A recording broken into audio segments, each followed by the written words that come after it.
Hey everybody, Mr. S. Anthony Thomas. Look, I'm just going to dive right into this really quickly. And basically what I'm talking about is how sometimes you got to take the mask off.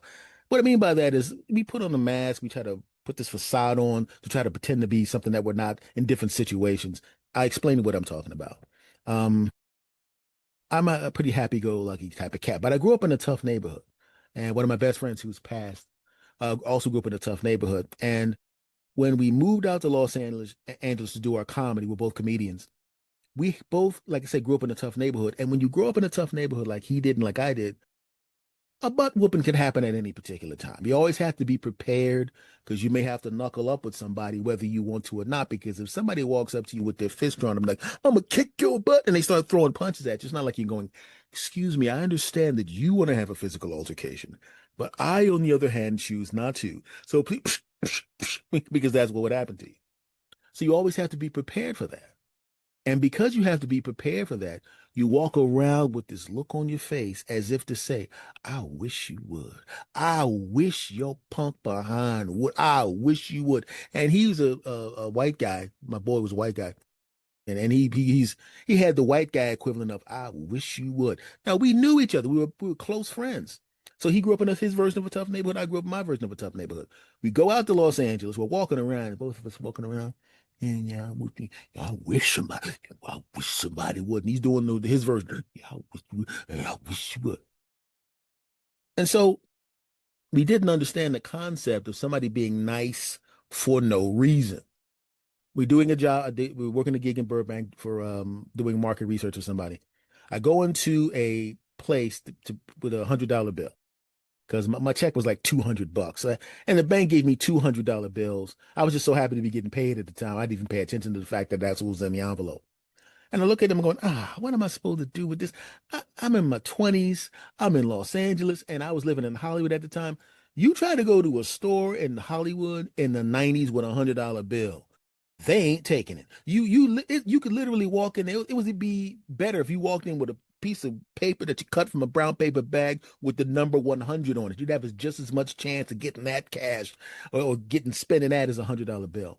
So I'm sitting there frantic because having those $200 bills is the equivalent of not having any money at all. You're walking down the street. I'm like, man, how am I gonna break these $100 bills, man? Bank's closed now, man. I need this money. See a liquor store in Burbank. And I walk in, I'm going, man, I'm gonna have to buy something, man. It's gonna cost me a lot of money to break this 100. This sucks.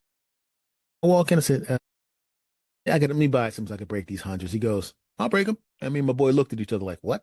He goes, yeah, just give me 100. I'll break them. He took the $100 bills. He broke them, gave me 20s. We need smaller bills than that? And I go, no, I mean, these 20s are fine. Thank you. He goes, no problem. Now, keep in mind, like I said, where we grew up, it ain't like anybody was nice to you or does anything nice for you. Why was this guy so nice? What's going on here? We're both walking down the street waiting for police officers to run up. We got them two guys and counterfeit bills, get them, smack them. But no, it was just a guy being nice.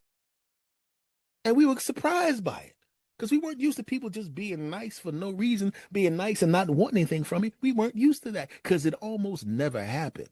If it happened, it was such an aberration, we didn't even register it. We get back to Hollywood and we're walking down the street and I look over and I see my reflection in the window. And I noticed I had to look in my face like, hey, man, I dare somebody. If anybody even thinks of trying me, ooh. And I looked and I went, why am I doing that? I don't have to do that. Definitely not in Burbank. I don't have to do that anymore. Why am I doing that? Why is this mask on? I called my boy, hey, sure, hey man, let me take a look. He goes, what? I said, look in the mirror, in the window. He goes, hell am I looking in the window for? I said, see the look on your face? He goes, yeah. I said, now watch my face now. And I just put it back to normal like this. And he goes, what? I said, you grew up in a tough neighborhood. I grew up in a tough neighborhood. You grew up in a neighborhood where ass whoopings could happen, and I grew up in a neighborhood where ass whoopings could happen. But we're not in that neighborhood anymore. We're not doing that anymore. We don't have to walk around looking like that anymore because it's stupid. Now we may have to do it when we're back in Hollywood because at the time Hollywood, wasn't as bad as the neighborhood I grew up in or he grew up in. But you didn't want to walk around looking like this. That's basically like, hey, I was wondering if you guys could rob me because that's what that look would get you. Because where I grew up, I remember, I remember I had a bad knee and a bad back because I fell down some steps, and I was walking normal. Pain was intense. My friend goes, "Man, I thought you hurt your knee and your back." He was from the suburbs, and I said, Yeah, I did. Could you not say that out loud? He goes, why? I said, just let us get in the car. And I get in the car and I'm like, oh, he goes, what are you doing? I said, dude, where I grew up, when you're walking down the street, you realize you're always taking a robbery audition. You're trying to pass a robbery test. There's always somebody kind of looking at you to decide whether or not it's worth trying you. It's like, just imagine you watch a nature show and you see buffalo walking, right?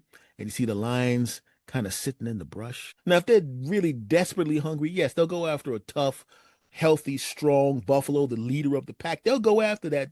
But under normal circumstances, they're not looking for that. They're looking for the weak one, the slow one, the older one, the one that could jump on real quick, bite in the neck, and eat them up. If I'm walking down the street, I'm a young, strong guy. But if I'm limping down the street and my back hurts, you think I'm going to be able to put up much of a fight? No, they're just going to walk up, knock me over, and take my wallet, smack me a couple times, and run off. But if I look like regular me, they're going to look for somebody else. That's how I grew up. And he understood. Back to Hollywood. So I'm hanging there with my boy, and he starts laughing. He goes, yeah, man, we don't need to make those faces anymore. I said, no, we don't. So we stopped making those faces. When we got the bird back, we're in our normal happy guy face. When we went back to Hollywood, we went back, and then eventually we just got rid of the facade. We got rid of the mask. We realized we didn't have to do that anymore. It was necessary. So one day, I'm walking from a donut shop, and I've got my little chocolate covered old fashioned donuts, and I got my hot chocolate, and I'm taking it back to my place to enjoy them. And I'm walking down the street, and I'm walking like a happy guy, like a guy that's not threatened, like a guy that's just not worried about anything. I don't have the angry look on my face. It was almost like being in one of those movies where, you go to the movie, the guy has a tough time, and then everything turns around and everything's cool, and then the music comes on, everything is great, everything is great. So you're walking down the street. So I basically have that soundtrack of everything is great walking in my head. And I look in the same window where maybe 2 weeks earlier I had to look in my face. Ooh, I caught myself in the mirror and I was smiling. I was smiling. And here's the embarrassing part. I looked and I saw myself smiling in the window, and I literally did this to myself. Now that is just dopey. And I started laughing my behind off as I walked back to the spot. Told my boy about it. He goes, I said, man, you ain't gonna believe what happened. What? I caught myself looking in that same window, and I was smiling. I was happy, and instead I didn't have my tough guy face, and I literally did this. And he goes, I go, what? He goes, same thing happened to me. And we laughed our asses off. Sometimes you got to be able to take off the mask. That's why it's great when you be able to go home. If you have a harmonious relationship with your spouse, or if you have a roommate or friends that you're staying with, if you have a harmonious relationship, you can take the mask off. Having the mask on all the time is like walking around carrying a book bag on your back with 100 pounds of bricks in it. It's exhausting. It's exhausting to always be on guard. It's exhausting. You got to have a place where you can take the mask off. And the ideal situation is to be able to not have to wear a mask at all. No, in today's world, in the real world, we got to have a little bit of a mask on sometimes. But you don't want to have the 100 pounds of brick version of it now, do you? Of course you don't. So just make sure you try to put yourself in positions where you do not have to wear the mask. You dig? Of course you do. That's all I wanted to say. Unk ass out.